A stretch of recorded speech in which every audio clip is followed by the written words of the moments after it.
Once you log into Google Classroom, open up your first class, then go to classwork. From there, you're going to click on Create Quiz Assignment. Give your quiz assignment a title. This is what your students are going to see.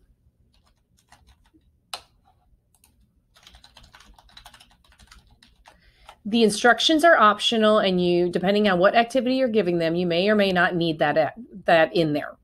You have the option to do a locked mode to the Chromebooks. This means that the Chromebooks are going to go into locked mode. So when the students click on the link to take the assessment, the Google will tell it that it's going to go into locked mode. They click next, and it goes into a full screen mode, so students cannot go anywhere other than this test. Excuse me.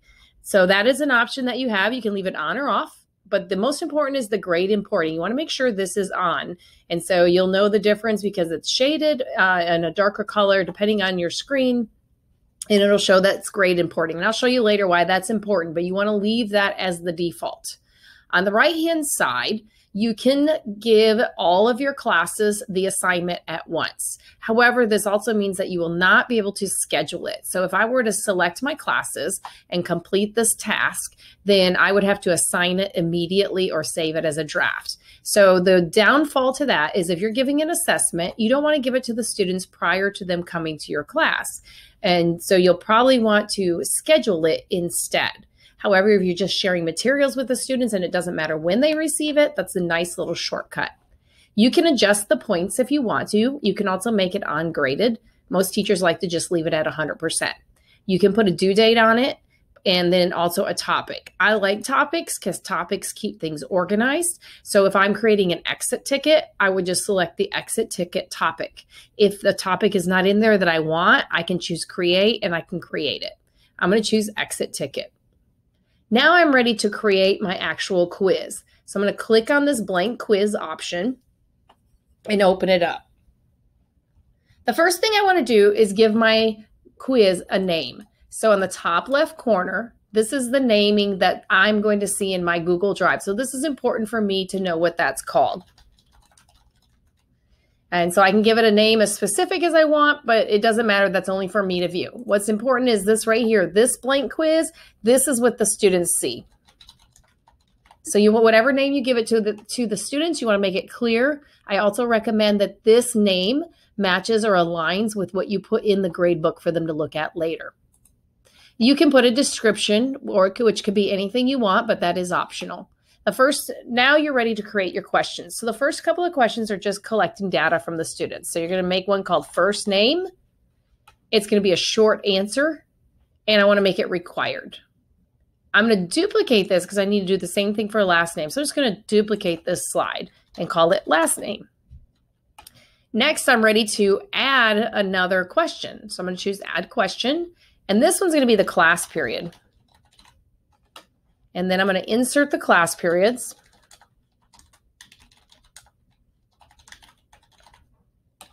And I'm also going to make this one required. So those are the first three steps, just getting data from the students. Now I'm ready to go into my question mode. So I'm going to click Add Question. And this is where I'm going to put the questions that I'm asking for my students. So whatever the question is, you're going to align that in there. If you want to have multiple choice, then you're going to just go ahead and option one, you're going to put the first choice, second choice, third choice, etc. If it's true or false, then you could just do true and then false. And I push the enter key to add more circles or more options.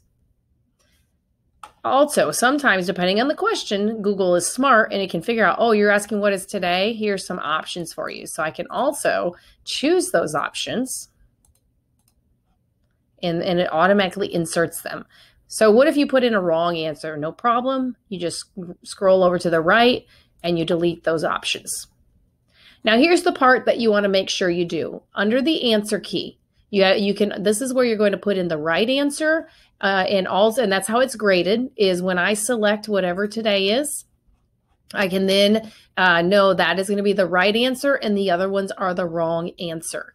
I can give it a point system, and I like this because some questions are easier than others, and I want to adjust my points as needed. Then finally, if you want to give feedback to your students, you can do that. So when I clicked add answer feedback, the incorrect answer is you can give them a hint.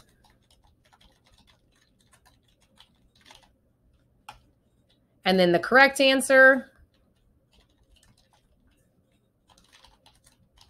you can put a little fun congratulations. You can put a link. You can put a video if you want as well, but we don't want to get that complicated today. All right, so I saved my question. That's question 1. I've written in the question. I've selected the right answer. I put an incorrect feedback or correct feedback. Those two are both optional, of course. So I'm going to add another question.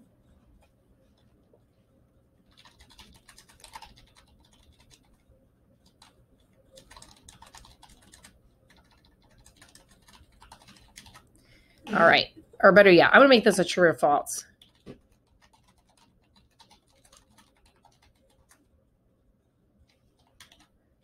And then down here for my options, true.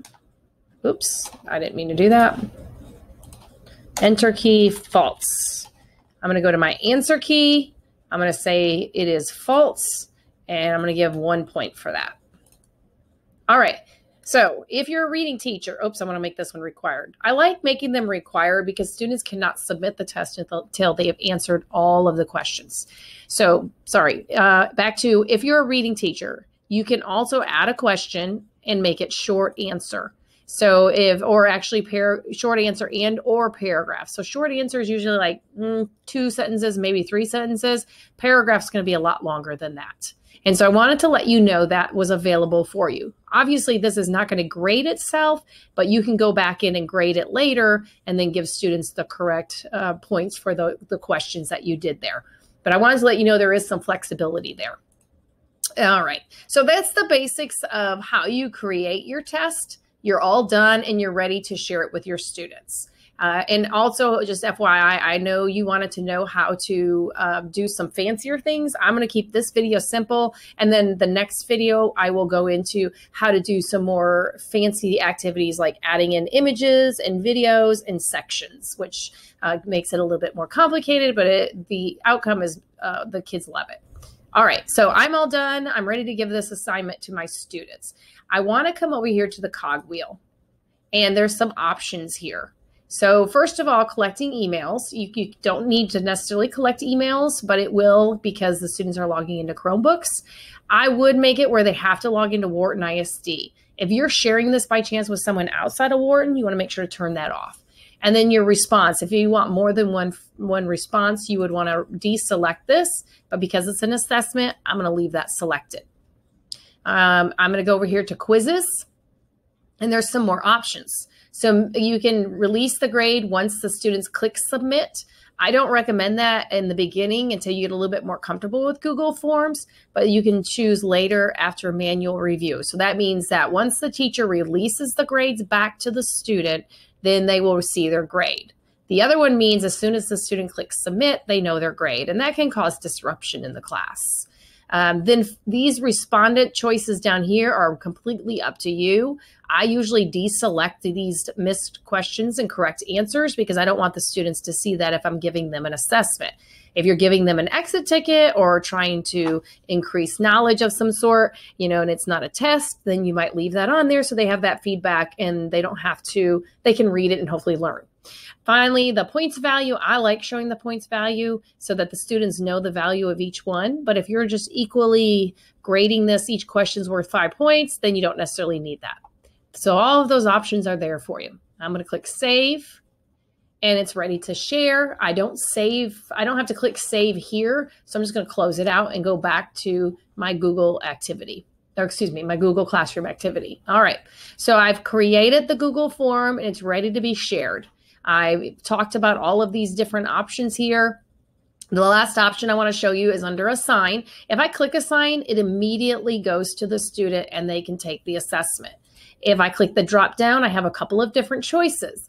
I can schedule it. This is really helpful if you're giving a test and you want them to receive it at a specific time.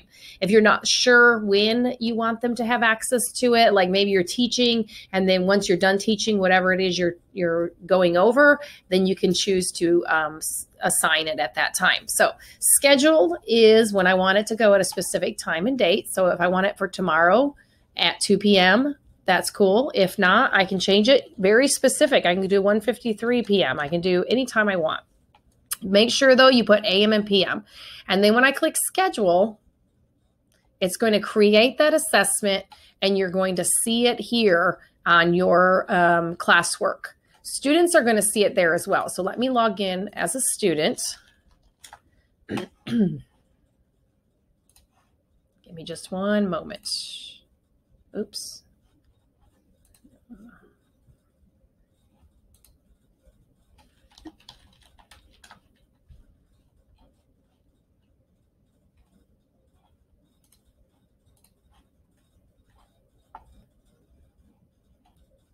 All right, so I'm going to go into that class as a student, and I'm going to go to my classwork. So you see, I don't see the activity. Now, if I change that assessment, I'm going to edit this. And instead of scheduling it, I'm going to assign it so that you can see what that looks like. So I'm going to click assign, and instantly my students will be able to see that activity. So when I go back over here and I refresh, I now see the reading practice.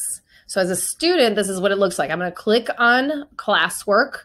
I'm going to go to reading practice, and then I'm going to click on the test itself. I'm going to fill this information out and go through the test. I'll make that one wrong on purpose. And I noticed as a teacher, I made this mistake. No worries. You can go in there and fix that immediately. But I'm going to click submit as a student. Notice my grade is not showing. I'm going to choose open assignment. And log in one more time.